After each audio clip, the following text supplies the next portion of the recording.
today we're here at the PDAC in Toronto, Canada, one of the largest mining conferences in the world. And we're very grateful to have a special guest here today, Mr. Jeffrey Christian, the Managing Director for CPM Group here. Hi, nice meeting you, Jeffrey. It's good to meet you. How's the conference so far? The conference has been pretty good so far. Obviously it's just started, but I gave a presentation yesterday on trends with institutional investors into small mining companies, and we had our annual CPM Group Silver reception last night, which was very well attended. It's good so far. It's coming along, yeah. So maybe we'll start off by maybe you can give us some insight or just a summary of what happened last year, 2019, in the metals market. So because gold has been doing very well in the second half of the year, but silver is sort of lagging. Like what's the reason behind that? What do you think? Well, it's very interesting because if you look at what happened, and first off, we all talk about how gold prices started rising in late June and they were much stronger in the second half of the year. But if you actually look at the price chart, gold prices rose sharply in July and August, and then they fell. And they fell sharply September, October, November, and only began rising again in December. So when we talk about the strength that we saw in gold prices in the second half of last year, it really was July and August that you're talking about. And that's important because when you look at it, what was going on and what drove the prices higher and what's going on with silver, what you see is that in July and August, you had a lot of short-term investors pouring into futures markets and options, to some extent over-the-counter forwards and ETFs. And you had very, very low demand for actual physical metal, gold and silver, from investors. So the traditional physical silver and gold investors were not participating in that push higher. And that's important because those are the guys who create sustainable bull markets. And that's why you saw the price fall in September, October, November, was because it was really a short-term futures-oriented demand that you saw pushing the prices higher at that point. Then also in the new year until now, it seems to be also quite a bit of volatility in the gold price.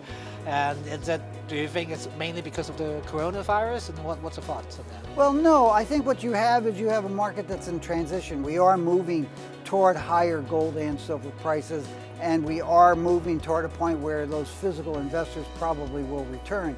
And you have a host of issues. If you look at the gold price and the silver price, really since the beginning of the year, it started in the first week of January before the coronavirus was really well known and publicized in the world. And it started when the United States assassinated the fellow from Iraq, the military leader from Iraq. And that created a lot of uncertainty and volatility on a global political basis. Calmed down then, and then the coronavirus started coming in. And at first people were underplaying it. They were listening to the US government, the Chinese government, this thing's gonna be over by March, don't worry about it. But over the course of February, financial markets have said, wait a second, there are already appearing to be very serious economic consequences of the coronavirus, in particular because of the global supply chain across industries. It's not just automotive and electronics, it's also fashion, it's clothing, it's food. Everything is interconnected now. So in the last couple of weeks, you've seen the financial markets, the stock market fall sharply, and you've seen gold prices rise initially in the panic buying and then come back off in line with it, and now today it's up again. So you're seeing a great deal of volatility. The coronavirus is the latest occasion to cause investors to think that maybe they should be buying gold. But what you're seeing is a pattern of behavior in which investors are starting to say there are a lot of issues that are out abroad in the global financial market and global economy that could cause me to want to own more gold and silver. Yeah, let's talk about central banks now. Have you seen any central banks been buying gold since last year in June, the July time, or until now? Yeah, it's interesting. Central banks have been buying gold. They were buying a lot of gold in 2018 and the first half of 2019. They're like private investors, except that they're much more price sensitive. So what you saw over the course of last year was central banks were buying significant amounts of gold January through June. When the price rose in July and August, they kind of pulled back because they don't like paying a high price. And then when the price came back off in September, October, November, they stepped up their purchases again, informed by the fact that the price had risen. So, okay, you want to be a bargain hunter, you want to buy low, you don't want to buy high. And you saw in July and August the scope by which the price of gold and silver can rise. So therefore, now that the prices come off, stock up.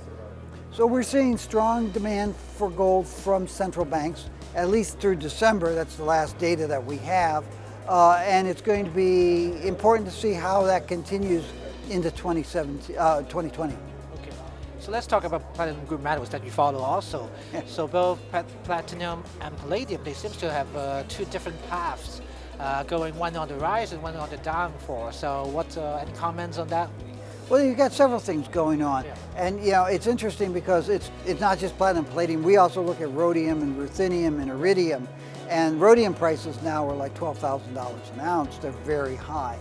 And in the case of rhodium, platinum, palladium, and rhodium are necessary components for auto emission catalysts. You can't sell a $30,000 car without that $150 worth of platinum group metals. So you have to buy the metals almost regardless of the price. So there's a very high degree of price inelasticity in auto demand for platinum, palladium, and rhodium. There is some substitutability between platinum and palladium, and you're starting to see automakers shift to more platinum intense and less palladium intense catalysts because of the price differential. But there's a big contrast. You've seen very strong prices in palladium and in rhodium. In rhodium, there doesn't seem to be a lot of metal left. In palladium, there's a lot of metal out there. Investors own enormous stocks of palladium, and as do various industry groups, from miners to refiners to fabricators to auto companies. But they're not selling their metal.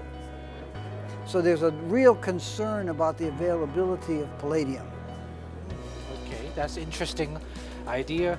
And I'd like to end with a good question from some of the audience. They're asking, do you see politics as one of the major reasons still driving force for the gold price this year? Especially the US election is coming up. Do you think one way or the other will it affect on the gold price in the future? I think that's one of the changes that you're going to see in 2020. In 2018 and 2019, you had a very strange situation where, the gold prices and silver prices were moving sideways for much of that period of time. But when they started rising, they were rising on economic factors and not political factors. So you had Brexit in England, you had issues in China, you had all kinds of issues in the United States, you had all kinds of issues with the deterioration of US relations with China, Europe, South Africa, Canada, Mexico, you name it, the US has been being nasty to other countries. And those political factors were largely overlooked or ignored by the financial markets last year and in 2018. I think in 2020, you're going to start seeing the consequences of the US behavior. Not quite sure that China and other countries will have an effect. And you also now have Brexit in place, so you're going to see economic consequences of Brexit. So I think that political issues will be more important in 2020 and over the next several years than they have been over the last 5 to 10 years. Well, very good idea indeed. So thank you for your time today again, Jeffrey. Thank you. Okay.